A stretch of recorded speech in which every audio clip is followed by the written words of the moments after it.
Good day to all Momshies in the world. Welcome back to Expat Journey TV. To those who are new in this channel, subscribe now and press the notification bell for more new videos update.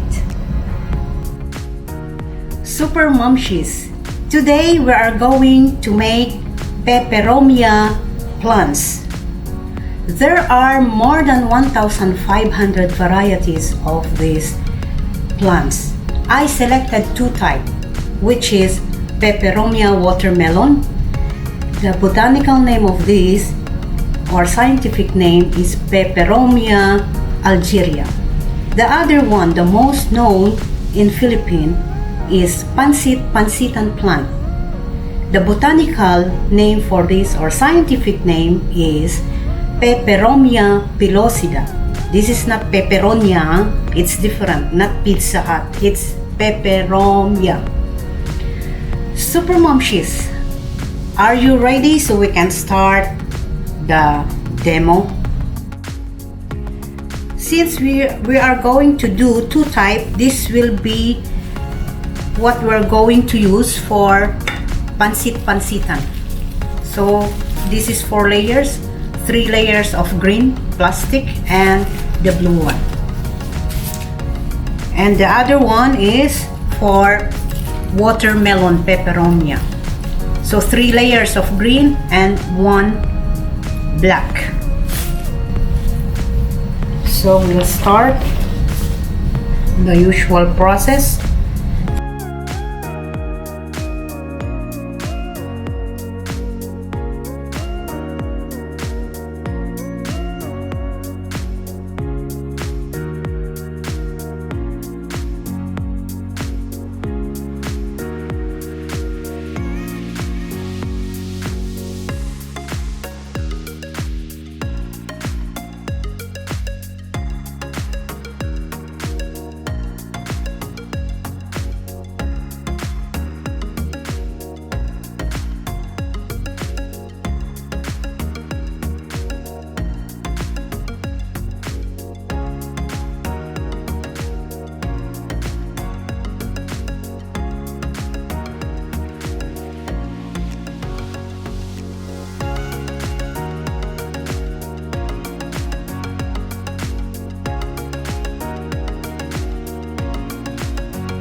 Now we can start to do the cutting.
After this, we're going to do the iron session again.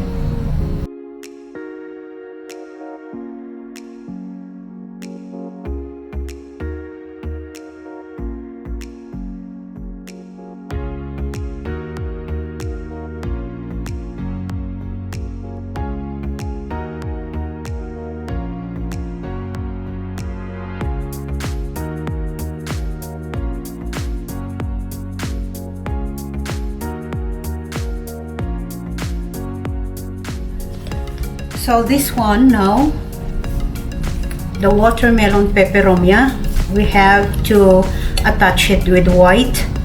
This already ironed and also this ironed already. So we will create like this. You have to iron.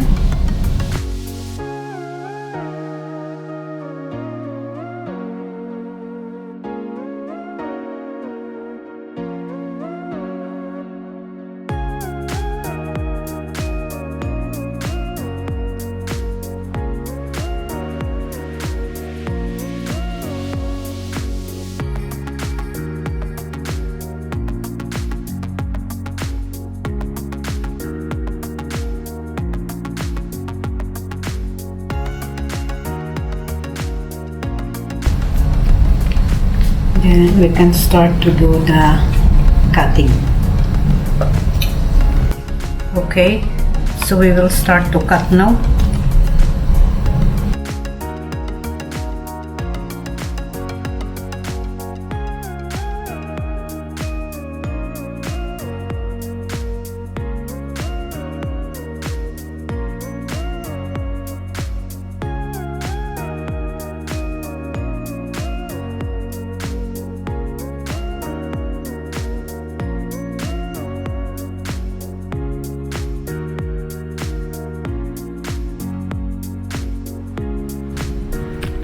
And for this Peperomia Pellucida, or we call it Pansit-pansitan, it will be different.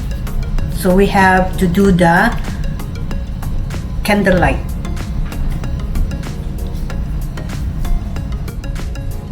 So this is the Pansit-pansitan plant.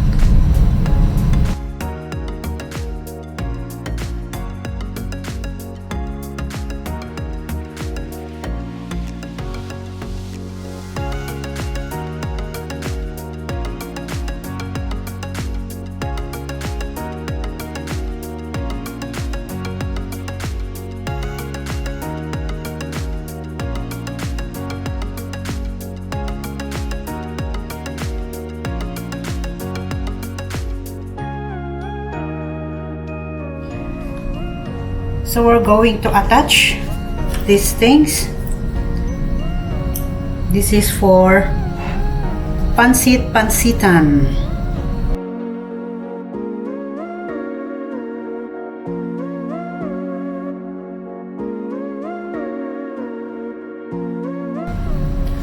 As the usual process that we used to cover the bendable wire with tissue and flower tape. If you don't have flower tape, same the plastics, you can just cut it lengthwise and wrap the bendable wires.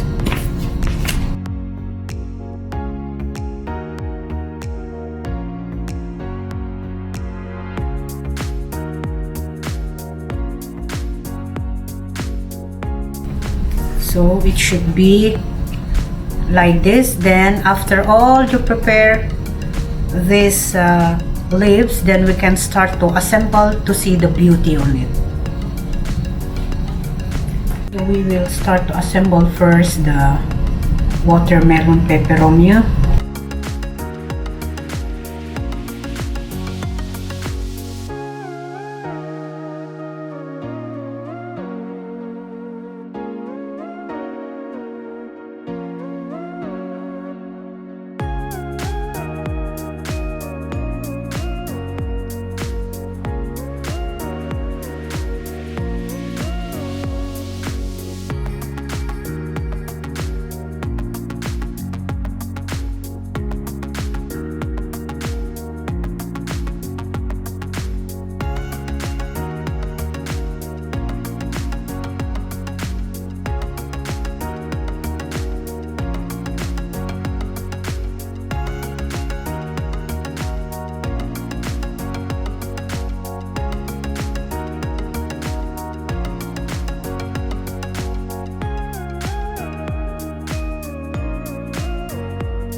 So all in all, this will be how it looks like. It's so beautiful.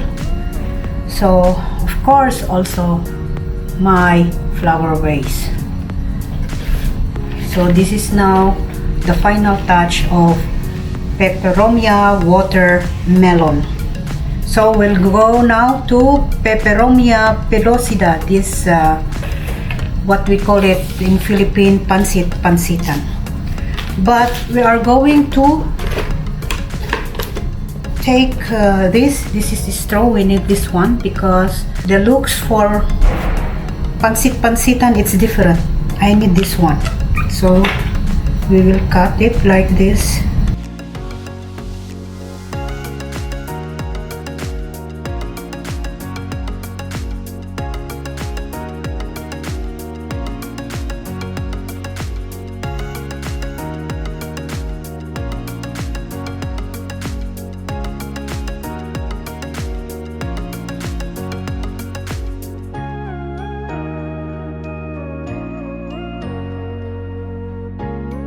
After that, we will cut it at the center.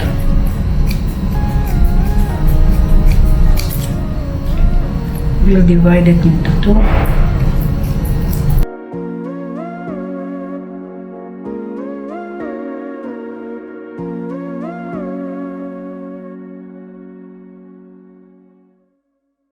So we're going to attach this one.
See, that's how it looks like.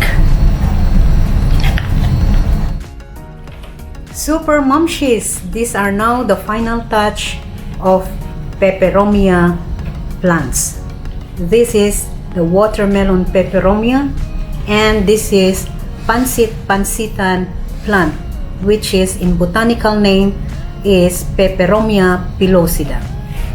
While in Bisaya, they call this Olasiman, Ihalas. In Bicol, they call it Sinaw-sinaw. While in Ilocano, they call this one Lin-Linnaaw. In Cordillera, still I don't know. I'm still searching because I'm from Baguio, but I know they have other names about this plant.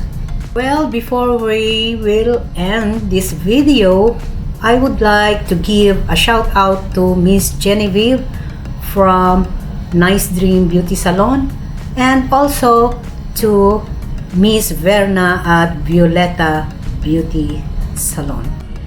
Whew, Super Momshies! Do you like these plants?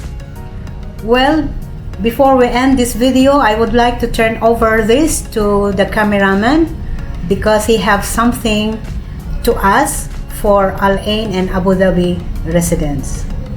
If you like those two plants, you must first answer this question. The first 2 subscribers to answer this question correctly will own those 2 plants. The question is, what are the titles of the first 2 videos posted on this channel, Expat Journey TV? Leave your answers at the comment section below. Yes, yes, yes, yes, yes, yes, yes. Whew. Well, I would like to say thank you again for watching the video. For those who are still new and did not yet subscribe, please subscribe and give me a thumbs up, and don't forget to press the notification bell for more new videos update. And one thing more, it's coming soon as per the request of Miss Flor, that how to create poinsettia flowers. So coming soon, please support this channel, and we will always learn something new. Again, thank you so much. I'll see you next time. Babushi.